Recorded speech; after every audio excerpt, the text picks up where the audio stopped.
Hey guys, it's CL, and welcome back to my YouTube channel.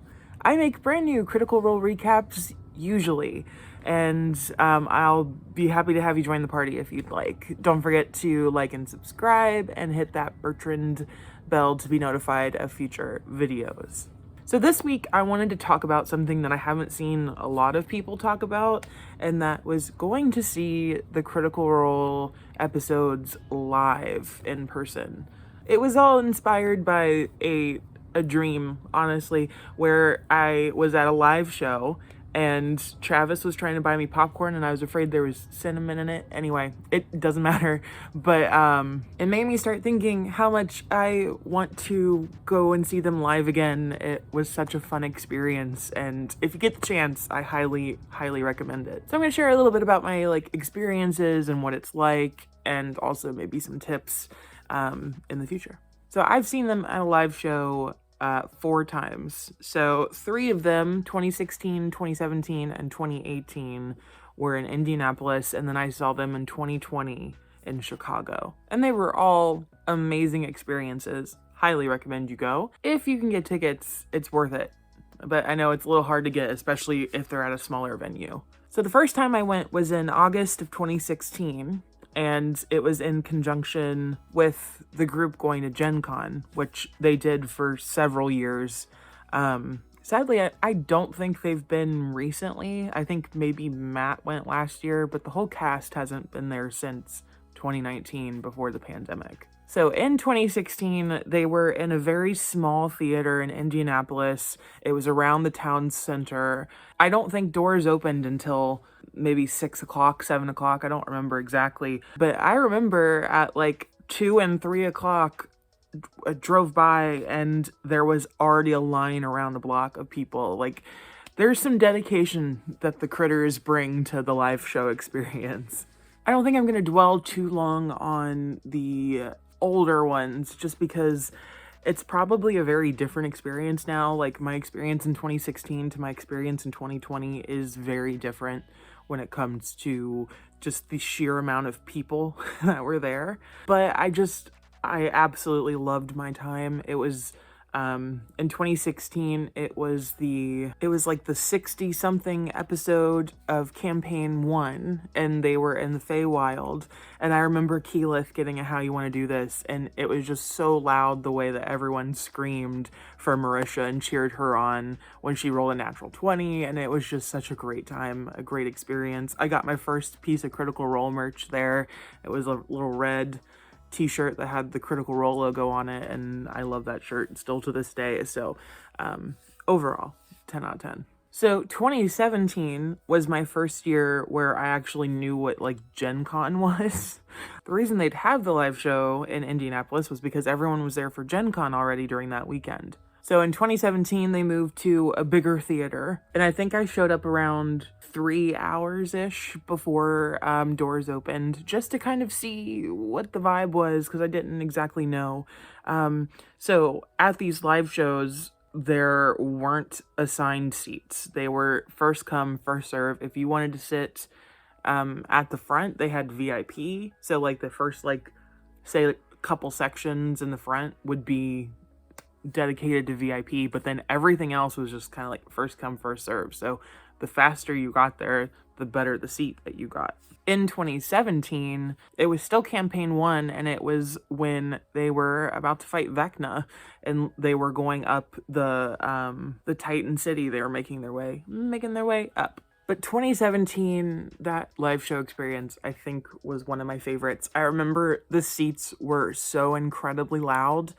They would squeak anytime you just moved or breathed. And they had to, the next year, they had to tell us, hey, try not to get out of your seats, because during the show you could pick up the squeaking on the mics. I loved 2017. The people in line are so nice, and the people next to you are so nice. I think because we're all kind of nerdy people usually. You'll be sitting next to a person, you'll be afraid to start a conversation with them, but after warming up, people are so genuinely kind, and people were just so very sweet.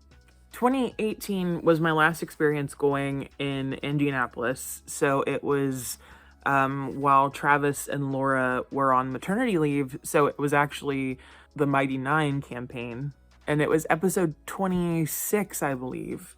And they were going to fight the Angel of Iron's compound with like Ashley Birch, and it was such a great experience. Like, I loved that. That was my first time going with like a friend, because I had slowly converted a friend into becoming a critter, which sucker.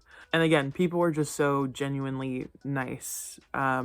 That's where I got my favorite piece of Critical Role merch, which was a live show piece that was purple, and it said the Mighty Nine. I should have been wearing it. Actually, this is from 2017. So this was the live show shirts.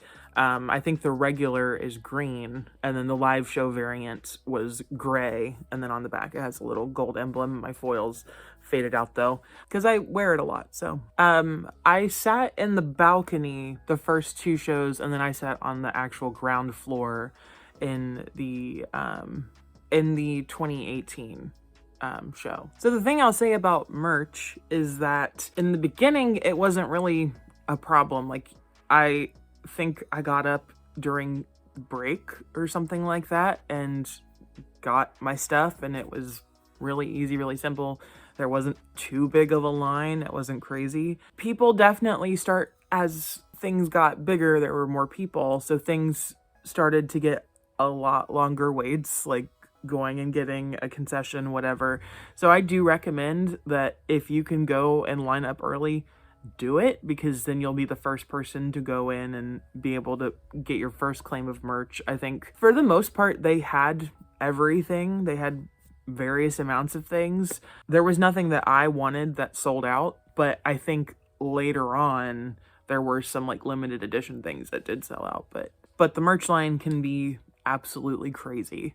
So I do recommend getting there early if you can, if you want to check out the merch lines, because usually they don't even have it during break anymore open.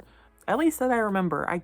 Now I'm second guessing myself, but I remember at one point they were like, I remember that they don't, during the actual show, to prevent like extraneous noise from hitting the mics of people getting up or talking out in the lobby or whatever.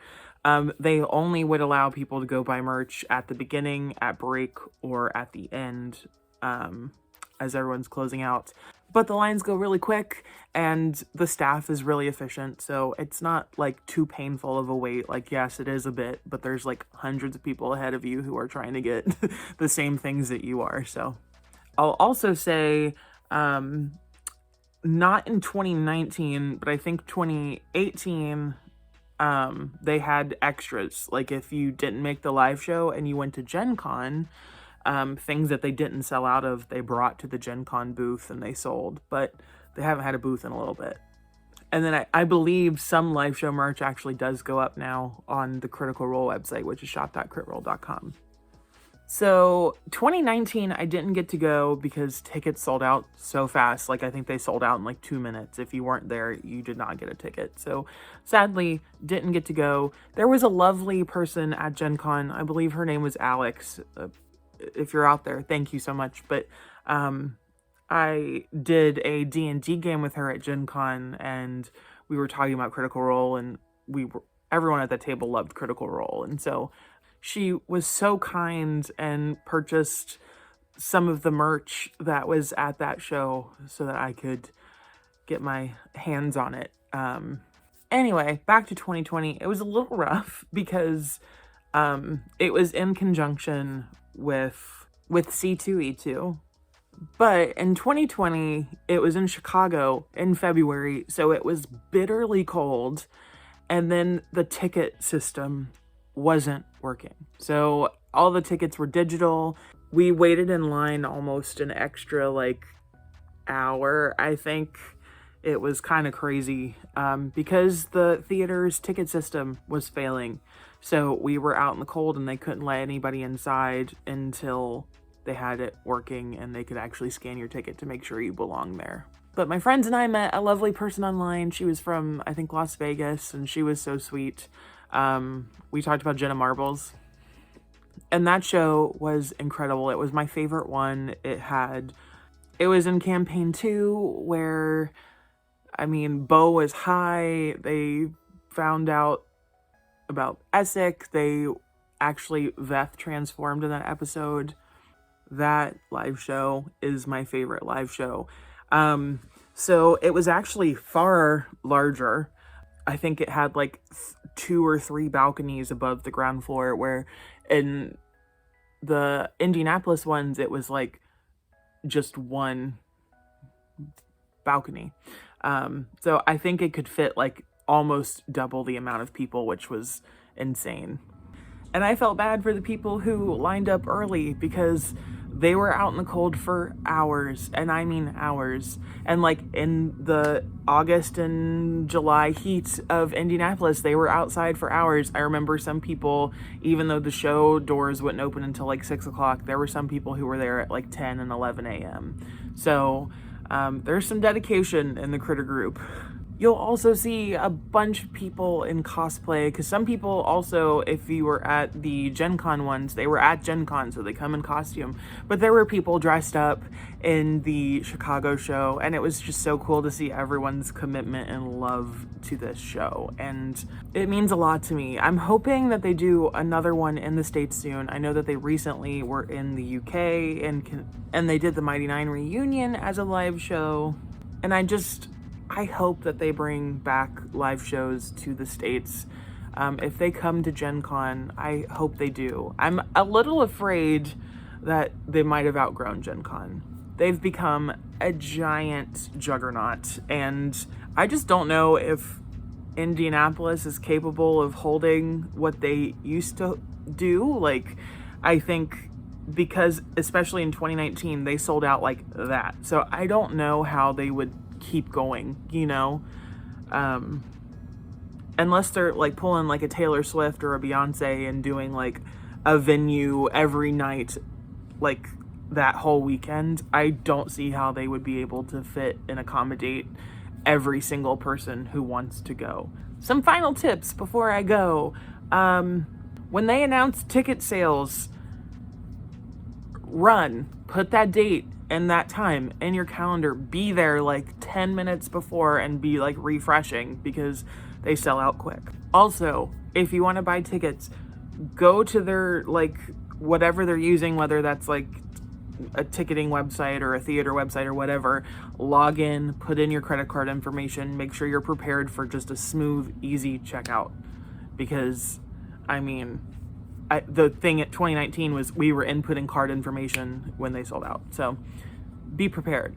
I don't think they allowed you to bring outside drinks and water, so make sure that like you stay hydrated. I don't actually remember, but like in that August heat in Indianapolis, it was bad. Bring not a water bottle, but bring like something you can throw away before you enter the theater.